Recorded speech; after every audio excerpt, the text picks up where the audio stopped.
今日春宴，皇额娘送给臣妾一把童子如意。皇额娘苦心，盼着你与朕早天抵死。今日呢，朕也备了一盒东海明珠给你。这明珠光辉，朕盼着闪耀中宫啊。明珠金贵，何况是一盒之数。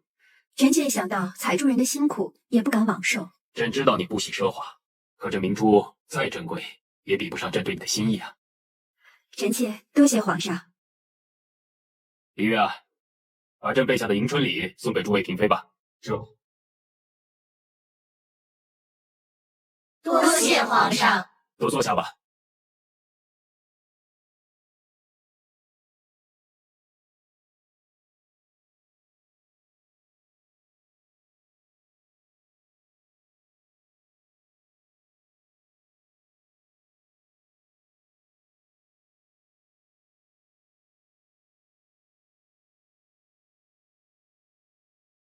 皇上竟如此偏心，给皇后娘娘的是一整盒，给咱们的却只有一颗，到底是看中皇后娘娘？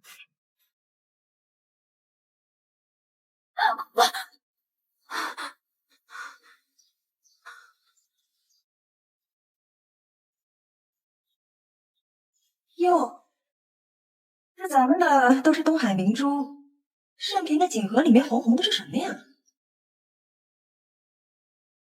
盛平啊，朕送你的礼，你可认得？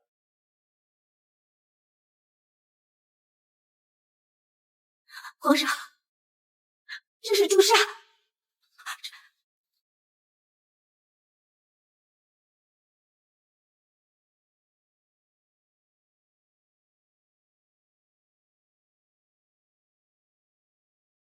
皇上，朱砂有毒，您赐臣妾这个做什么？莫不是拿错了吧？这朱砂有毒，遇热出水银，最合你不过了。玉壶，你来说说。是。奴婢按皇上吩咐，追查当年仪嫔与梅嫔两位娘娘皇嗣被害之事。当日指证贤妃娘娘的小禄子已死，小禄子的兄弟从前伺候贤妃娘娘的小福子在瓮山铡草，小安子发落皇陵做苦役。奴婢派人去他们家乡查问，看到小福子与小安子家中很是富裕，盘问之下才知那些银子都是慎嫔拨的。皇上，臣妾没有做过这样的事情。臣妾和小禄子、小安子本就没什么来往，对他们家里的事情更是一无所知。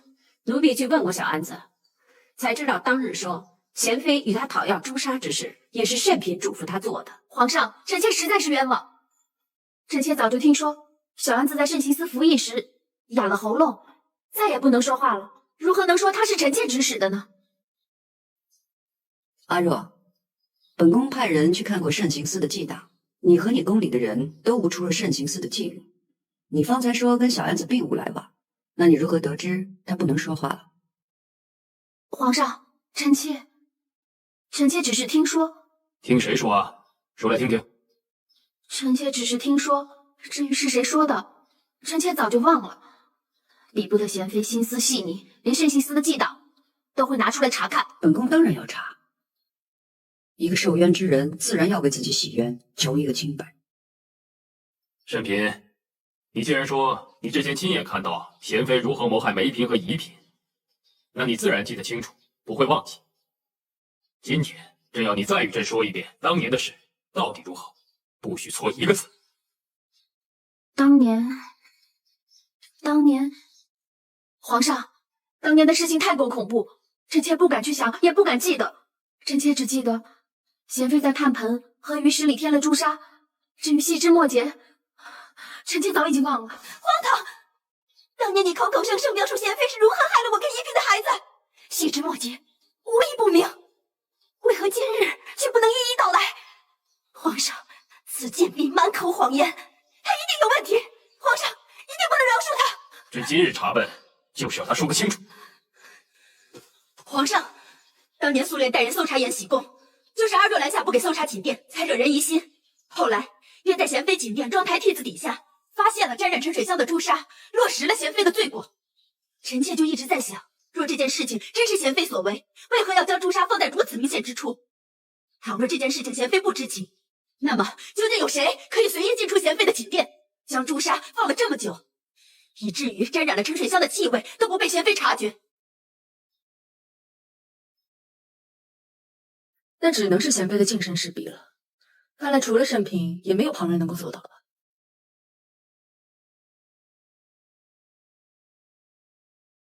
当年言之凿凿，今日荒不择言。皇上，这盛平很是可疑呢。莫不是这些年贤妃在冷宫屡屡被害，也是盛平想要灭口？嘉嫔，你……皇上，那不是臣妾，不是臣妾，臣妾是冤枉的，皇上。盛平，你当年的搞法事关2位皇嗣的性命，如今又涉嫌在冷宫加害贤妃，今日你要是不说清楚，朕便让你尝尝方才赏你那些朱砂的滋味。你仔细掂量着。皇上，皇上，臣妾是冤枉的，皇上饶命，容臣妾再想想。皇上，臣妾是冤枉的。皇上，阿若并没有那么大的本事，弄来这么多的朱砂，买通那么多人，设下陷阱，冤害臣妾。臣妾想要知道的是谁在背后指使他？你看着本宫做什么？没想到你心性如此歹毒，竟然不顾自己家人的安危，做出如此大逆不道的事，真是该死！我真没想到，原来是你害了我的孩儿！将军，好了，将盛平夺去养心殿偏殿，着人看着他，不许他死了。这放开我！皇上，皇上，臣妾是冤枉的，皇上，皇上，放开我，放开我！臣妾是冤枉的，皇上，皇上，臣妾是冤枉的，皇上。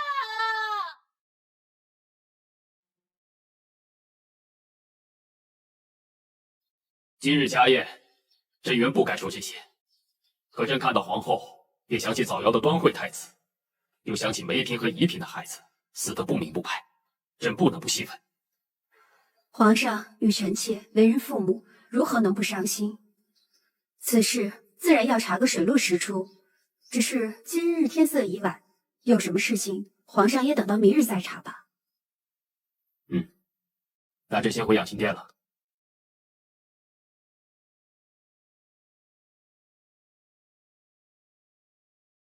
恭送皇上。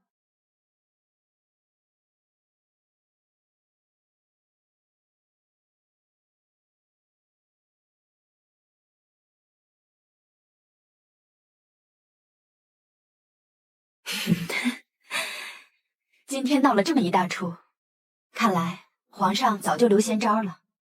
今夜怕是很多人睡不好觉了。事情过去这么多年了，是该有个了解。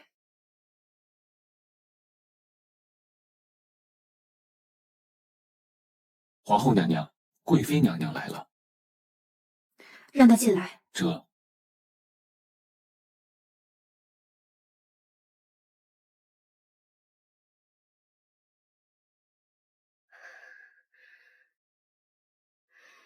娘娘，这么晚了，你怎么还过来了？臣妾心里有些害怕，万一阿若供出咱们什么？明明是盛平自己心性歹毒，谋害皇嗣，陷害贤妃，与旁人何干？是，本就是如此。可是娘娘，万一阿若供出咱们在冷宫谋害贤妃的事情，那自然不让他胡乱攀扯咱们。盛平的阿玛足了，但还有2个兄弟在。贵多意思，臣妾早早的让阿玛扣住了阿若的2个兄弟。你办得好。那冷宫的事情，阿若想认，就只能自己认了。那是自然了，最恨贤妃的就是阿若，除了他，没有其他人在镇守。那你还有什么不安心的？娘娘，好了，时候也不早了，你早点回去歇着吧。是。苏烈，送一下贵妃。是。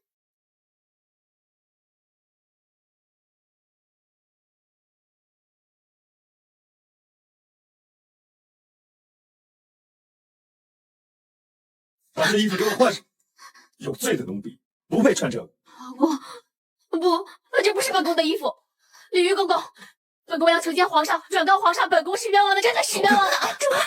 自己好好想想，做了什么，都谁做的？见了皇上，好好跟皇上回话。李煜公公，李煜公公，本宫是冤枉的，本宫要求见皇上。皇上，皇上。珠儿，您可不能再糊涂了。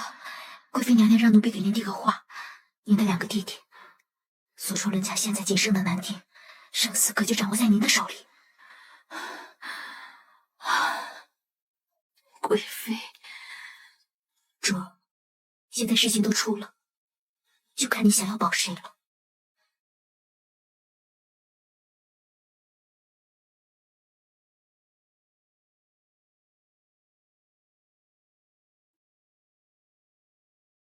臣妾给皇上请安。贤妃坐。谢皇上。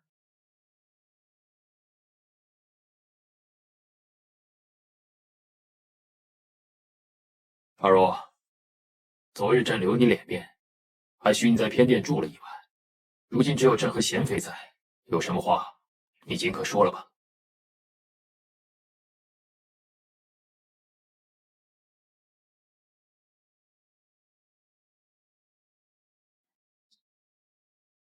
皇上恕罪，当年是臣妾冤枉了贤妃娘娘。这个朕知道。是臣妾偷拿了朱砂，害了皇子，陷害贤妃娘娘。还有那3个太监，也是臣妾收买指使。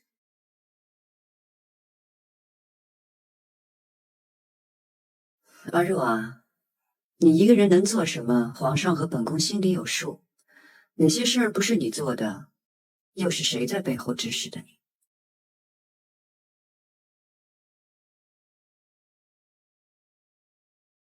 好吧，说不说在你。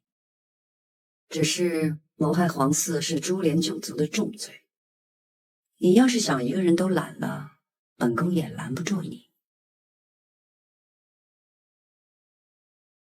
贤妃问你的事情，你愿不愿意回答？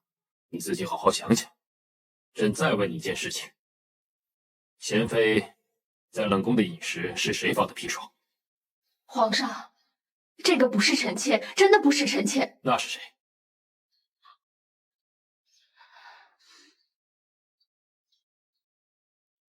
夕夜，你说。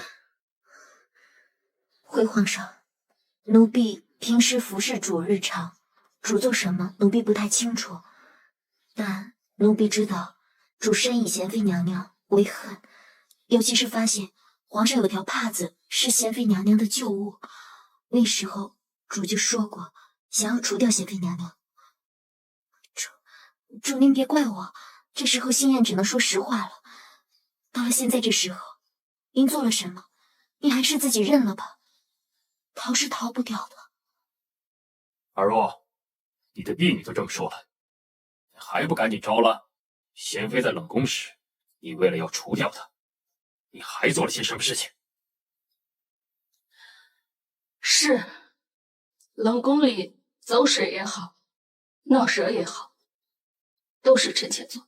你认得倒是利索，你就这么恨本宫吗？贤妃，我就是恨毒了你。明明我聪慧伶俐，事事为你着想，你却凡事都压着我。你明知皇上喜欢我，却一定要把我指婚出去。我得宠难道对你不好吗？你也多了一个帮衬，为什么一定要断了我的出头之路呢？朕喜欢你。这些年来，朕怎么待你，你心里还不明白吗？皇上从前是喜欢我的，才会在延禧宫的时候高看我，又说我做了嫔妃。二若，你太会妄自揣测朕的心思了。朕如何待你，你自己说与贤妃听。皇上，你背主求荣，自取其辱。说。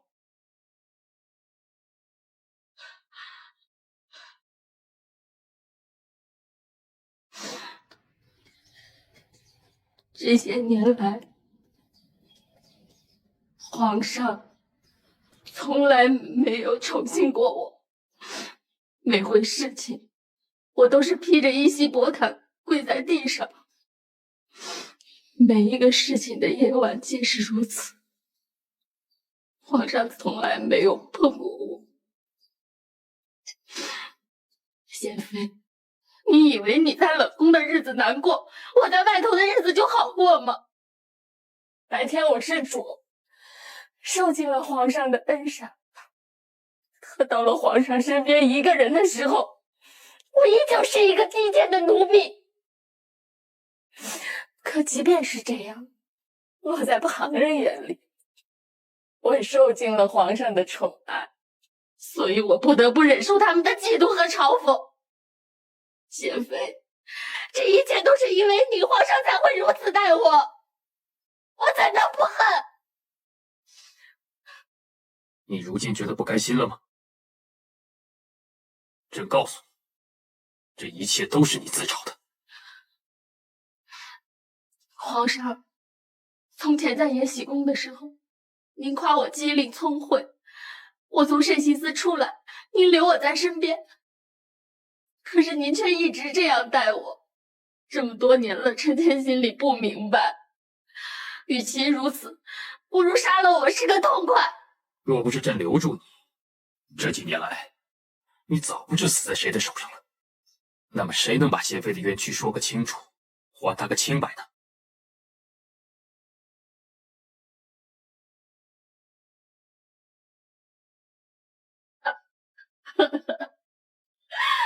原来都是为了贤妃。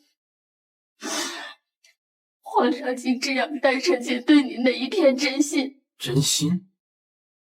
你那都是算计之心，朕如何不能这么待你？皇上以为臣妾待您是算计之心，但后宫众人哪一个不是这样？为什么偏偏臣妾就要被皇上如此羞辱？朕知道很多人都想算计朕，但像你这样背主求荣、心狠毒辣的人，朕倒是第一次见。朕再问你一次，背后指使你的还有什么人？无人指使臣妾，全部都是臣妾自己做的。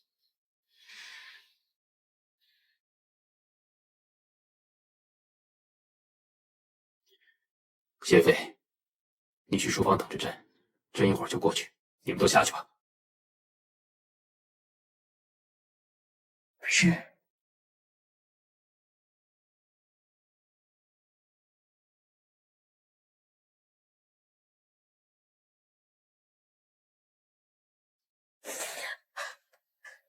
二若，贤妃不在了，你可冷静下来，好好告诉朕，这背后到底还有什么人？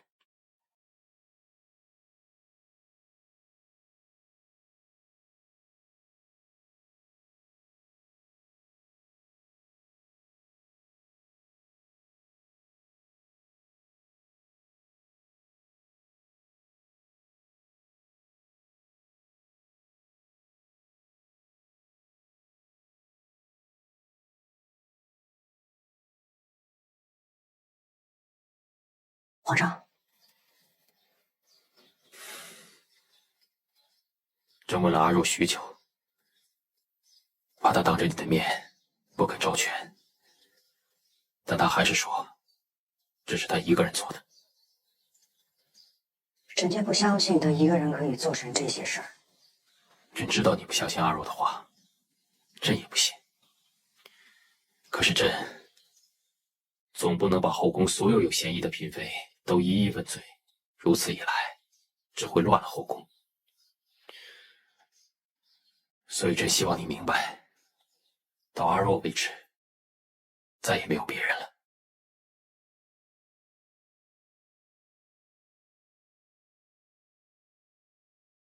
如懿，朕首先是前朝的君主，然后才是后宫的君主，希望你能明白。